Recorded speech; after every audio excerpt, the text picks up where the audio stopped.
ચાલો આજે એક રસપ્રદ કેસ સ્ટડી જોઈએ, એક એવી સર્વિસ જે ડિજિટલ દુનિયાની ગૂંચવણોને સ્થાનિક સ્તરે એટલે કે આપણી આસપાસ જ કેવી રીતે ઉકેલે છે એ સમજીએ.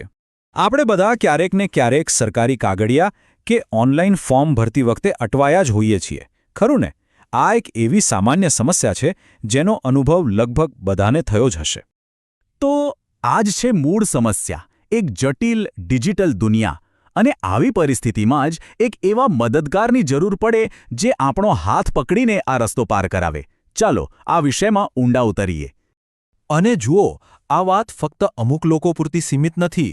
ઘણા લોકો અને નાના મોટા વ્યવસાયો પણ આ ડિજિટલ પરિવર્તનને કારણે વધુ ગૂંચવાયેલા અનુભવે છે. સરળતા મળવાને બદલે જાણે મુશ્કેલીઓ વધી ગઈ હોય એવું લાગે છે. તો આ સમસ્યાના ઉકેલ માટે શું થઈ શકે? ચાલો હવે એક વાસ્તવિક ઉદાહરણ પર નજર કરીએ. એક એવી સર્વિસ જેનું નામ છે અમિત ઓનલાઈન સર્વિસીસ. આપણી આખી ચર્ચાનો સ્ત્રોત છે એમની વેબસાઇટ, અને એ સ્પષ્ટપણે કહે છે કે તેઓ આ જે વહીવટી માથાકૂટ છે એનો એકદમ સીધો અને સરળ ઉકેલ પૂરો પાડે છે. તો પ્રશ્ન એ થાય કે તેઓ કઈ કઈ સેવાઓ આપે છે? તેઓ કેવી રીતે મદદ કરે છે? ચાલો જોઈએ. એમની સેવાઓને મુખ્યત્વે 3 ભાગમાં વહેંચી શકાય. પહેલું, ઓનલાઈન સરકારી અરજીઓ ભરવામાં મદદ. બીજું, કોઈપણ ભાષામાં અનુવાદ અને ટાઈપિંગ. અને ત્રીજું, દસ્તાવેજો તૈયાર કરવા, એટલે કે ડોક્યુમેન્ટેશન સર્વિસ. આ બધી જ સેવાઓનો હેતુ એક જ છે, કામને સરળ બનાવવું. પણ અહીંયા ખરી વાત એ નથી કે તેઓ શું કરે છે. ખરી વાત તો એ છે કે તેઓ એ કામ કેવી રીતે કરવાનું વચન આપે છે. એમનો ગ્રાહકોને આપેલું વચન શું છે એ સમજવું બહુ જરૂરી છે. એમની વેબસાઇટ પર સ્પષ્ટ લખેલું છે, એમનો ધ્યેય છે વિશ્વસનીય અને ઉચ્ચ ગુણવત્તાવાળી સેવાઓ આપવી, અને દરેક પ્રોસેસને સરળ, ચોક્કસ અને સમય બચાવનારી બનાવવી.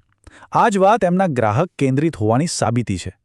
અને આ જે મોટા મોટા વચનો છે ને, એને એમણે બહુ સ્માર્ટલી માર્કેટિંગ માટેના 3 મુખ્ય શબ્દોમાં ફેરવી નાખ્યા છે. જુઓ, ગતિ એટલે ઝડપી અને સમયની બચત, ગુણવત્તા એટલે ચોક્કસ અને વિશ્વસનીય કામ, અને વિશ્વાસ એટલે ભરોસાપાત્ર અને પ્રોફેશનલ સર્વિસ. કેટલું સિમ્પલ! તો પહેલો શબ્દ છે ઝડપી, મતલબ કે કામ ફટાફટ અને સમયસર થશે. બીજો શબ્દ વિશ્વસનીય, એટલે કે કામમાં કોઈ ભૂલ નહીં, એકદમ ચોક્કસ અને ભરોસાપાત્ર.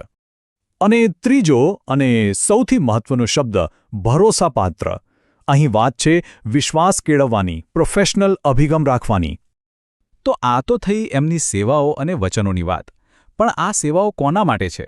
એમના ગ્રાહકો કોણ છે? અને તેઓ લોકો સુધી પહોંચે છે કેવી રીતે? ચાલો એ જાણીએ. તેઓ 2 પ્રકારના ગ્રાહકોને સેવા આપે છે. એક તો આપણા જેવા વ્યક્તિગત ગ્રાહકો, જેમને અરજી, ટ્રાન્સલેશન કે ડોક્યુમેન્ટ બનાવવામાં મદદ જોઈએ.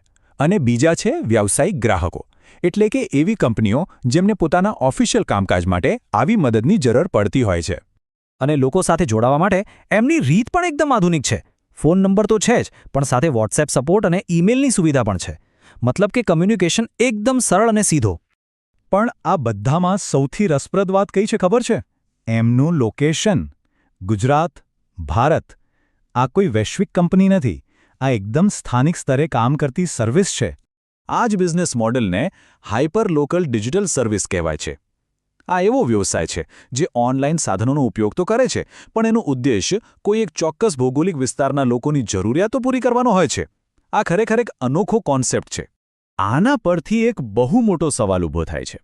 આજે જ્યારે બધું જ વૈશ્વિક અને ટેક ડ્રિવન થઈ રહ્યું છે, ત્યારે શું સેવાનું ભવિષ્ય વધુ માનવીય અને વધુ સ્થાનિક બનવા તરફ જઈ રહ્યું છે? આ કેસ સ્ટડી આપણને આ દિશામાં વિચારવા પર મજબૂર કરે છે.